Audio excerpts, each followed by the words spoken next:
So great much to fun see you. seeing you. Yeah, Yeah. we ran into you here at the Real Deal. We're like, let's hook him on for some rapid fire questions. Rope them in. Yeah. First question: tequila or a cafecito? That's the most important thing. I think a cafecito would be better. All Let's right, do it. let's get him a little cafecito. I'll fire it up. Looks great. Fantastic. That's a good first question. It is a good first question, right? We call this the Built World Hot Shots. So we're interviewing hot shots, and they have to either do tequila or a cafecito with us. I get it. I get it. No What an incredible show, huh? No one's bit on the tequila yet. We can't figure it out. Are you going to man up, Russell? Are you going to man up to the tequila? No. Come on, Russell. I'm the coffee guy. I know. We couldn't even get him behind closed doors. I know, right? It was so much fun the last time. It was. We loved it. Yeah, we had Russell on the podcast 7 or 8 months ago. We actually hosted one of our Cafecito Clubs events at your property in downtown at the Gale. What a beautiful property. By the way, did you hear about Yamashiro? The most incredible new restaurant to come to Miami? Yamashiro. It's in the Gale, downtown Miami, right in front of the arena, right behind Freedom Tower. Yeah. Most fabulous Japanese steakhouse you've ever been to. What was it before? It was Italian. It was nothing before. Oh, nothing it was before. Nothing. It's in a brand new space, and it's really unbelievably charming and beautiful. I wish I was an owner of it, but it's really something special. And really, and World Center is really coming together now. It really is. It really is. It's crazy. Every time I walk down there, it's incredible. It's all part of that arts and entertainment district. From 14th Street to 13th Street to 12th Street, and then the world. I mean, it's just unbelievable what's happened there, and it's all happened in the last 10 years. Yep. It's incredible. So we were at Crescent Seas. You want to talk a little bit about what Crescent Seas is all about? Because that's where you hosted us. Yes, no. Crescent Seas, we're really, really proud of it. We're now concentrating on the new build, and we're finishing up the details of that, and we're working every day. So you guys need to come back and look at some of the drawings that we're working on for the new build. They're fascinating and fantastic. For the new build of the new boat? The new build of the residential ship at sea. That's amazing. It's amazing. Because when we had you on the podcast, you couldn't really talk about it yet. So No, I don't know that we've published much about Crescent Seas. Yeah. We need a separate podcast on that because that's something incredible. Because you have to look at the Earth's surfaces. They're 29% land, but 71% is water. And when you think about it, tens of millions of residents and condominiums are sold on land. There's only one ship out there selling residents at sea. And we're going to build a ship that's going to outperform and outdo that ship by tenfold. I mean, it's just such an opportunity and such a future to this world. When's the ship going to set sail? 2031. Okay. And so we're in the planning stages. You come and be part of the development, and we're really creating the community to be part of that. And where are these ships getting built? They all get built in Europe, unfortunately. Okay. But I think President Trump is putting forth a great effort to restart the industrial engine of America. So it wouldn't surprise me if incentives are provided for shipbuilding to come back to America. And do you build these ships like from scratch, or are you rehabbing old ships? So we could do both. We did look at rehabbing old ships, but old tonnage. But the problem with that is that the people who can afford this and the people who want this want big spaces. Right. So you get these old tonnage ships, they're used to smaller rooms. So all of a sudden you have to cut steel. Yeah. And as you're trying to cater to your purchasers, because that's what you have to do in this world, it becomes very difficult.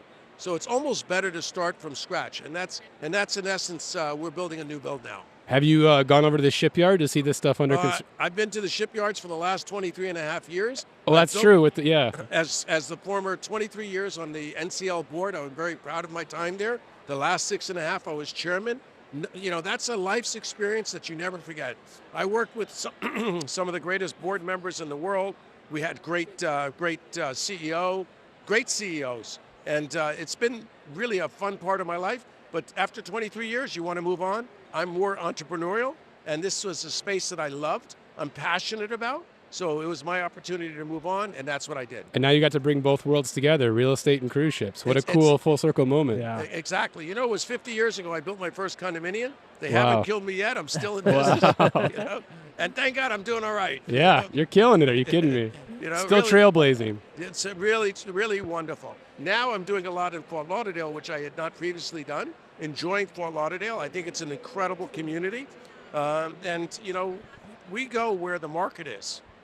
Interesting. Yeah, we don't know much about Fort Lauderdale. We like to make fun of them because Yeah. they're so gringos up there. We always say I get it. the United States starts at the Broward line, you know? I think you're right about that. You're probably right about that. So what do you think of this show? I mean, did this guy do an incredible job? Listen, I haven't been to one of these shows in a long time. I mean, it's pretty incredible here at Wynwood. I mean, the size of it is incredible. It's a 2-day show now. I remember going to the first event, I think in 2013, when it was at the Moore Building in the Design District. It's Over 6,000 people attending. Yeah, it's pretty incredible, right? It's packed. It's been packed all day. Yeah. You know, and you think about the team that he has. It's an incredible team from Ross and everybody else. They really put it together very well. Yeah, They it's very do. nice. Were you on stage? Were you speaking? No, I'm just visiting today. Oh, Yeah. nice. They're not putting the bolts to you, huh? No, well, actually, my partner and baby cousin Bruce Menon is speaking. And, Oh, nice. He's speaking tomorrow. He's my Harvard cousin, so it'll be interesting to see what he says. Nice. And I actually like that because it's time for the next generation to speak. And as you can see, my daughter Marissa is here with me, and we're just having a fabulous time, and a lot of team members. That's awesome. That's awesome. And we have quite a bit of product for sale here on the floor. I'm sure. I'm looking at all the different products that different agencies are selling for us, and it's really fascinating because to come to one central location like this is clearly brilliant. So you got to give these guys credit from the real deal. Absolutely. Should we hit him with some rapid fire? Let's hit him. Russell's too nice. I don't know if we can get him to talk shit about anybody, I but know. we're sure going to try. Well, there's a lot of shit to talk about. I can tell you that. Let's start talking shit about. Let's start talking about the mayor of New York. let's- Okay, we can start man. talking about How that. about Lyle Stern? Let's talk shit about Lyle Stern. No, We love Lyle. We love Lyle. We love Lyle. We love Lyle. But I will tell you that there's a lot going on here. I mean, we really had a trifecta election. I mean, you know, in New York, Mondani won, but you know what? That's going to be great for Florida. Oh, yeah. Great for Florida. On the beach, you know, it was a close race, but Steve Miner won. I think that was great. And Miami is going to be the big race. Yeah. Okay?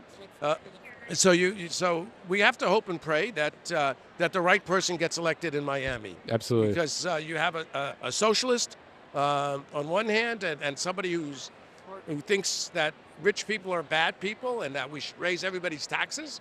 And on the other hand, you have a businessman who was a city manager and very much involved in proper management, economic vitality. And so it's going to be very interesting to see. It is. We got a little runoff action going. Do we? Yeah, that's Yeah, what it is. it's a runoff for the mayor. Wow. And that'll happen in 2 Gonzalez weeks. and Higgins, right? Is that the last name? The Yeah, gentleman's last name? Elias, yes. Yeah. And Okay. Higgins. It'll be an interesting race, let me tell you. All right. I think everybody's got to get out and vote. Yeah, I mean, If you're, I saw a great clip of an economist yesterday, and he said, you know, I hope Mamdani wins because, you know, every 20 years or so, we need to let socialism have a little experiment so everyone can see that the shit doesn't work. Well, they're going to see it in New York. Oh, yeah. I It'll be was there when interesting. Dinkins destroyed the city. Dinkins, and he had a little sidecar there by the name of Wolford. And then that guy changed his name to something else, and then he became mayor. Oh, wow. You know, and he was the greatest real estate agent we ever had. Yeah, that's the meme now that Mamdami's the #1 real estate agent for South #1. Florida. Love it. What's the most overhyped neighborhood in Miami right now? Most overhyped neighborhood in Miami right now? I don't think there is one. No? I think Miami shines above all. And you know, we build everywhere in the nation, right? We're in gateway cities. We build high-rise apartments in gateway cities. And I will tell you that you go to LA, San Francisco, Seattle, New York, everybody wants to be in Miami. why do all roads lead to Miami? I think because we're in a central location to South America, to Europe, and we have year-round incredible weather. Don't ever kid yourself. It's all about weather and comfort. And you know what? You go to all these other places, you know, and we also have a free state. We have a legislative session, a legislative body, and a governor that believes in the free state of Florida. And they're keeping it that way. So I think that all roads lead to Florida. And, you know, Miami, you know, I think the problem is that people coming to Florida, they need space, and they're going to wind up in other places. They're going to wind up in other places like Tampa, Jacksonville, Orlando, and a lot of other places that we should be getting our share of. But the bottom line is that we're really running out of quality housing. We need to create more. And we need to create more workforce housing. And we need to create more educational facilities for the children of tomorrow. Yeah, we had Nizam Kazdan on the podcast I don't know, about 2 months ago, and he said the three biggest issues that Miami have right now is housing affordability, education, and our transit system. Yeah. He's absolutely right. But Yeah. the transit system has come a long way, baby. Yeah, That train station in downtown Miami is incredible. Yeah. 7 trains go in there. 7. And it's going to continue to expand when the local gets added. yep. What's the Tri-Rail now goes in there, too. I know. Yeah. What's the biggest red flag you see in today's deals? In today's deals, the biggest red flag, over governance, Mm. you know, and governments that don't want to follow the law.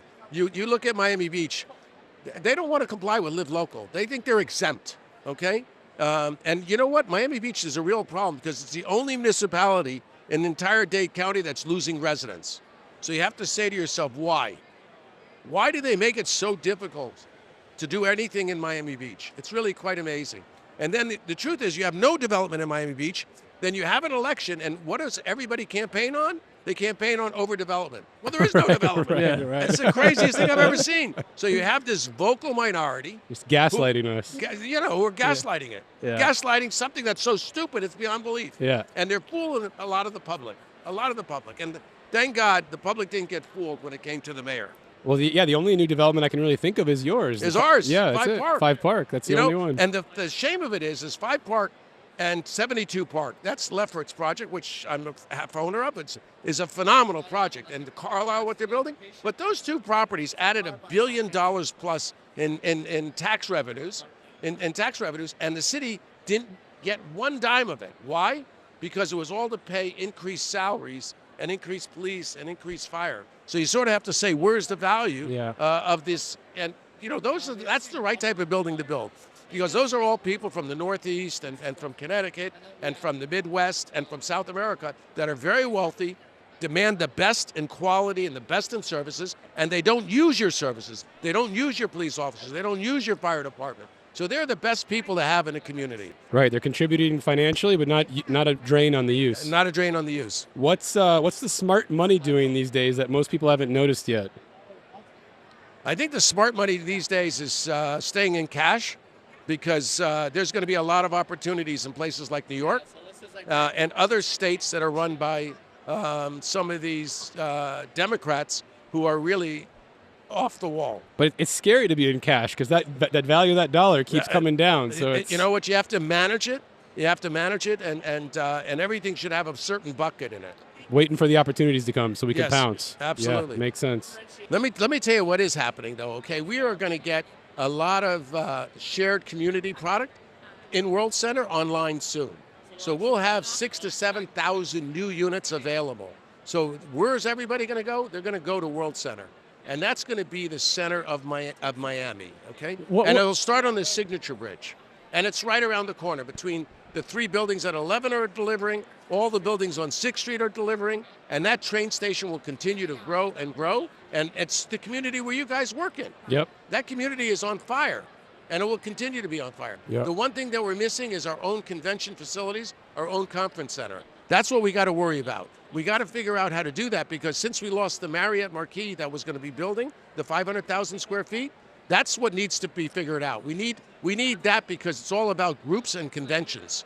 And if we could figure that out, we got the hotel rooms, 8,000 hotel rooms. Thank God we got the arena. Thank God we got the Pan Museum of Art, the Frost Museum of Science, the Arts Center, and the most incredible Signature Bridge. That'll all be done in our lifetime. There's nothing like the Arts and Entertainment District that combines it all. This is the heart of Miami and the future heart of Miami. What type of New Yorker do you like better, pre-COVID or post-COVID New Yorker? You know, I love all New Yorkers, but don't come down with your stupid ideas. I love it. Stay in New York if you got stupid ideas. I think we have like a pre-COVID New Yorker, a post-COVID New Yorker, and there's going to be a post-Mandami New Yorker as well. Yeah. Different phases. Different phases of New Yorkers. I think you're going to have. Do we love them all, or do we? No Do we have chance. Listen, I think, thank God, Governor DeSantis leads the free state of Florida. Okay, he wants to love everybody. He wants to provide for workforce housing. He believes in providing the quality homes for police officers, nurses, everybody, okay? And you know what? He's got it right. Our state legislature created Live Local. It's the greatest, most powerful law. It does 3 things for everyone. Number 1 is speed to permit. because speed kills all deals eventually. So speed to permit deals seriously with traffic, and it deals with affordability.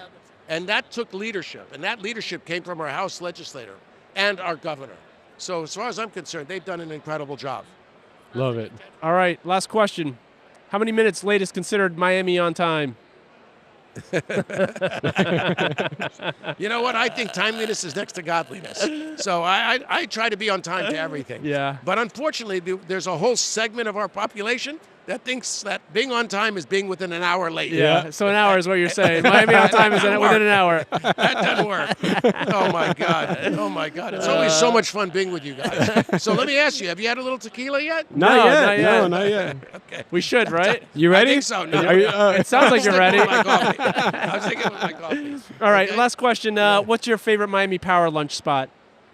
I would say the power lunch spot that's really incredible is Casa Gianna.